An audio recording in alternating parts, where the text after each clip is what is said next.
हाय hello नमस्ते. Welcome to Filmy Darpan. जर अजूनपर्यंत तुम्ही सबस्क्राईब केलं नसेल तर आपल्या चॅनलला सबस्क्राईब करा, सपोर्ट करा आपल्या या चॅनलला. आणि तुम्हाला कसे वाटतात आपले व्हिडिओ हे सुद्धा कमेंट्समध्ये नक्की कळवा. तर सुरुवात करूयात आजच्या या व्हिडिओला. तर आजच्या या पहिल्यांदा व्हिडिओमध्ये मला एक गाणं खूप आठवतंय.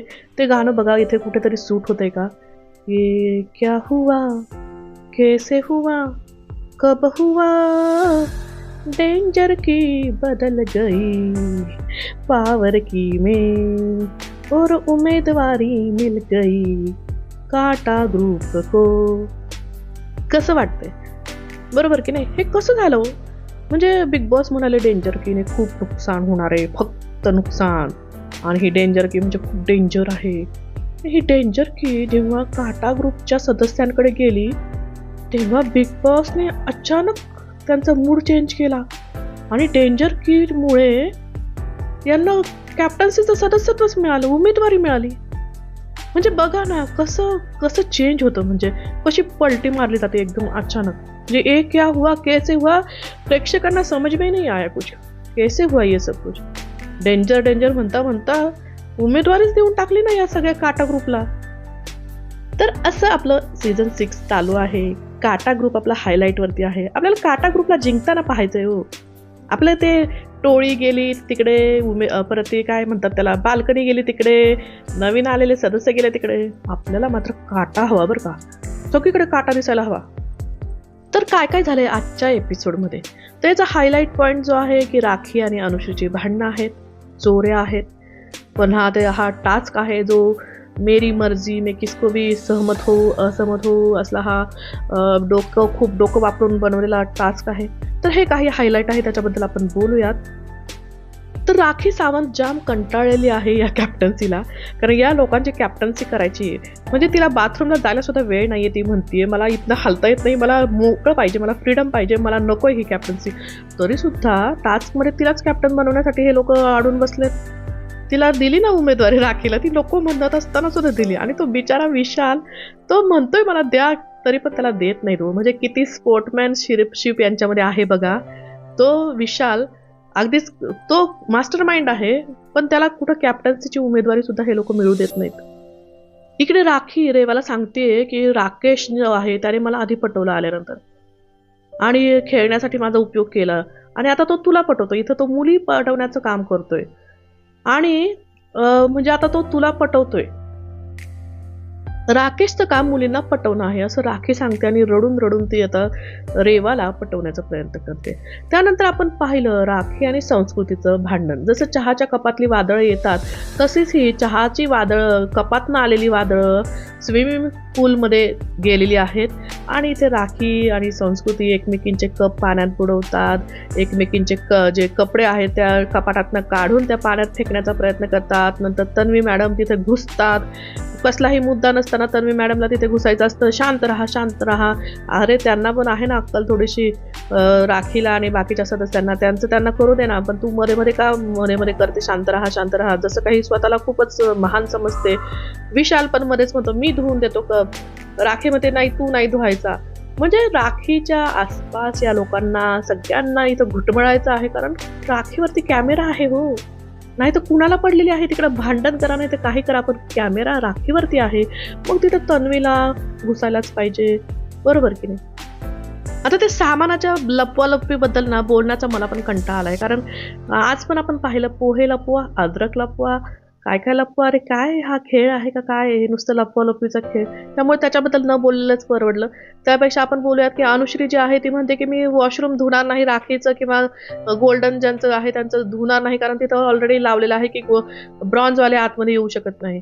इथं अनुश्रीचं डोकं खूप चालतं, म्हणजे अनुश्री मास्टर माइंड आहे, खूप डोकं चालून ती गेम खेळते.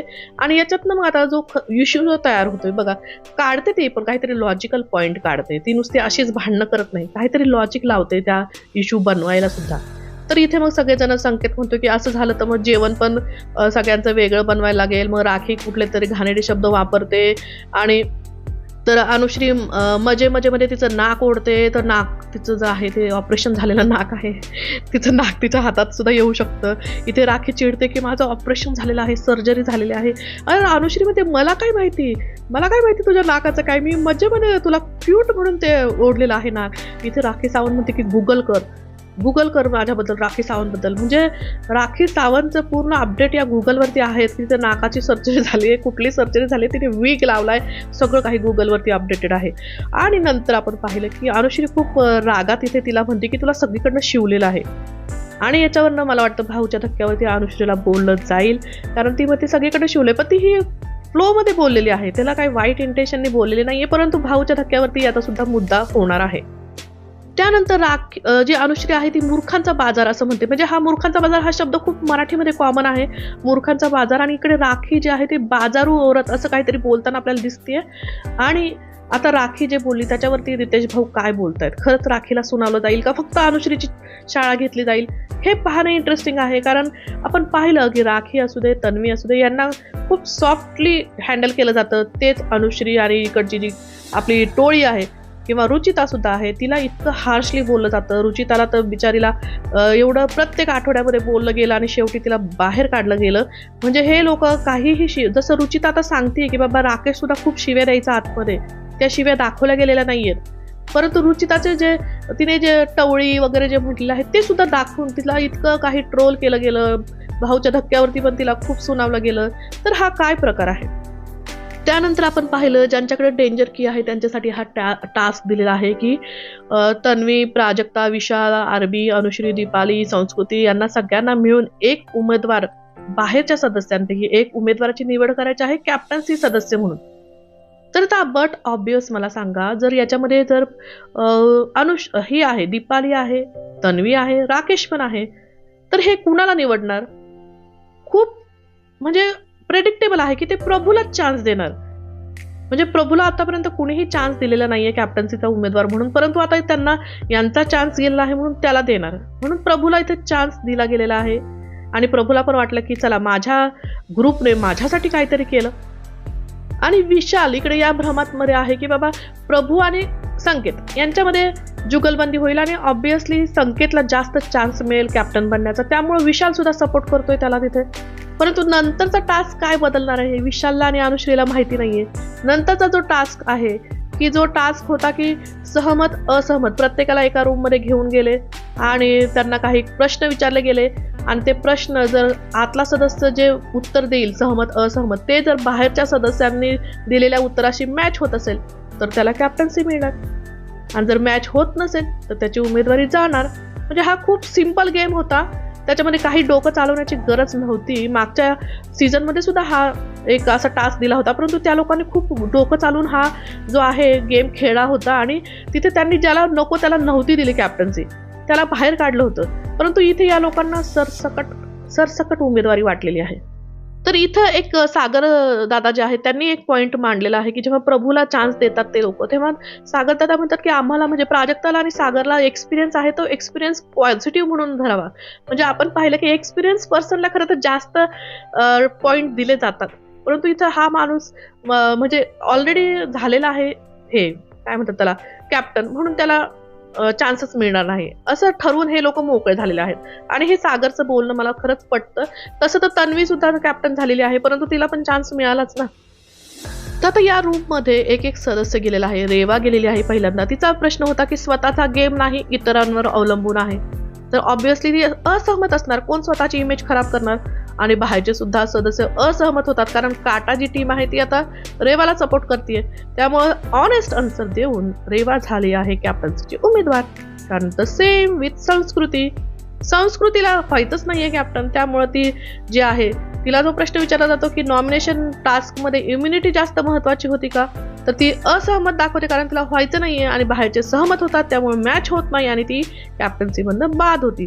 सागरने थोडंसं डोकं चालवलं आहे की विशालची मतं त्याला पटत नाही, परंतु फायद्यासाठी त्याच्याबरोबर आहे, तर तो इथे स्वतःची इमेज खराब करून सहमत म्हणतोय, कारण त्याला वाटतं की बाहेरचे सुद्धा सहमत होतील, परंतु इथे बाहेरच्या लोकांना त्याला बरोबर ओळखलेलं आहे आणि त्यांचं नो मॅच झालेलं नाहीये.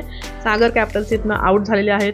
इथं दीपाली मॅडमला असे प्रश्न विचारले की काटा ग्रुप सोडून इतरांच्या भावना दाखवतात त्या भावना नसून गेम आहे. इथे त्या असहमत होतात, बाहेरचं काटा टीम सुद्धा असहमत होतीये बघा.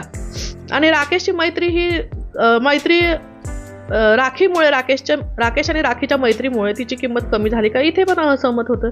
त्यामुळे दीपाली सुद्धा झालेली आहे कॅप्टन्सीची उमेदवार. म्हणजे बघा सगळ्यांना कॅप्टन्सी वाटलेली आहे, फक्त विशाल, सागर आणि संस्कृती यांना नाही, बाकी सगळ्यांना कॅप्टन्सी मिळालेली आहे. आता प्राजक्ता सुद्धा झालेली आहे कॅप्टन्सीची उमेदवार. त्यानंतर राखीला सुद्धा, राखी नको नको म्हणत असताना तिला सुद्धा कॅप्टन्सीचा उमेदवार केलेला आहे. म्हणजे हे कॅप्टन्सी उमेदवार. डेंजर कीचं काय नुकसान आहे सांगा ना मला. डेंजर की मिळाली तर फायदाच झालाय सगळ्यांचा. आणि हा संकेत जो आहे तो रेवाला पण सपोर्ट करतोय, बाकीच्यांना पण सपोर्ट करतोय. इथे विशाल त्याला सांगतोय की बाबा तू कॅप्टन्सीचा उमेदवार होता, तू आणि प्रभूमध्ये जर झालं असतं तर तू जिंकण्याचे चान्सेस जास्त होते. पण तिथे त्यांनी पण सुद्धा बऱ्याच जणांना उमेदवार करण्यासाठी हातभार लावलेला आहे. म्हणजे यांना गेम कळतो की नाही या लोकांना. तर कॅप्टन्सीचे उमेदवार झालेले आहेत संकेत, रेवा, राकेश, तन्वी, प्रभू, राखी, दीपाली आणि प्राजक्ता, राकेश. आता याच्यामधनं कोण होणार कॅप्टन, म्हणजे कुणाचे आहेत चान्स. म्हणजे आता इथे इतकं कॉम्पिटिशन वाढलेलं आहे तर तसाच टास्क बिग बॉसने द्यायला पाहिजे काय. म्हणजे कुणाला तरी फेवर करायचं म्हणून एखादा फुसका टास्क आणायचा आणि त्याला देऊन टाकायची कॅप्टन्सी. असं न करता आता कॉम्पिटिशन वाढली तर त्याच तोलाचा टास्क बिग बॉसने द्यायला पाहिजे. इकडे विशाल आणि अनुश्री बोलतात की बाबा प्राजक्ताचं काय, तिला सागरला नव्हतीच उमेदवारी द्यायची आणि अनुश्री म्हणते की तिला स्वतःची उमेदवारी मिळाली की तिला बस असतं. विशाल संस्कृतीला सांगतो की बाबा तुम्ही टास्क खराब केला राखी आणि तू मिळून, सगळ्यांना उमेदवारी तुम्ही वाटली, तुम्हाला फक्त उमेदवारी कॅप्टन्सी एवढंच दिसतं हा गेम. म्हणजे विशाल बरोबर बोलतो, यांना याच्या पलीकडे दिसतच नाहीये गेम, त्यांना काहीच कळत नाहीये गेम मधलं. त्या खेळामध्ये संस्कृती जी आहे ती सगळ्यांशी डील करताना दिसली की मला नॉमिनेशन मध्ये नका टाकू वगैरे वगैरे. संस्कृतीला पण असं झालंय की बाबा प्राजक्तासारखंच की डील म्हणजेच गेम असं तिच्या डोक्यात गेलेलं आहे. त्यामुळे ती पण आता सगळ्यांशी डील करते की मला नॉमिनेट करू नका वगैरे. तर यांना गेम समजतच नाहीये की गेम काय असते. मागचे बिग बॉसचे सीझन जर त्यांनी पाहिले असते, मिनल शहा, सोनालीचे, विशालचे, तर त्यांना कळालं असतं किंवा मेधा घाडे यांचं जर बघितलं असतं तर त्यांना कळालं असतं की काय आहे बिग बॉस, म्हणजे काय आहे हा गेम, म्हणजे काय आहे हे कळालं असतं. परंतु हे नुसतं कॅप्टन्सी आणि नॉमिनेशन्स आणि याच्याच मागे लागले. कुणी असं दमदार असं गेम खेळत नाहीये, कुणी टास्क खेळत नाहीये, प्रेक्षकांना असं एक्साइटमेंट वाटेल असं काहीच इथे होत नाहीये. तर चला पाहूयात आता कॅप्टन्सीमध्ये काय करणार आहेत बिग बॉस, कसला टास्क देणार आहेत आणि कसं आता या सगळ्यामध्ये सॉर्ट आउट करून कुठला आता आपल्याला कॅप्टन मिळणार आहे हे पाहणं खूप इंटरेस्टिंग आहे असं मला वाटतं. आणि जर तुम्हाला माझे व्हिडिओ जर इंटरेस्टिंग वाटत असेल तर नक्की आपल्या चॅनलला सपोर्ट करा, लाईक करा, शेअर करा. नमस्कार, धन्यवाद.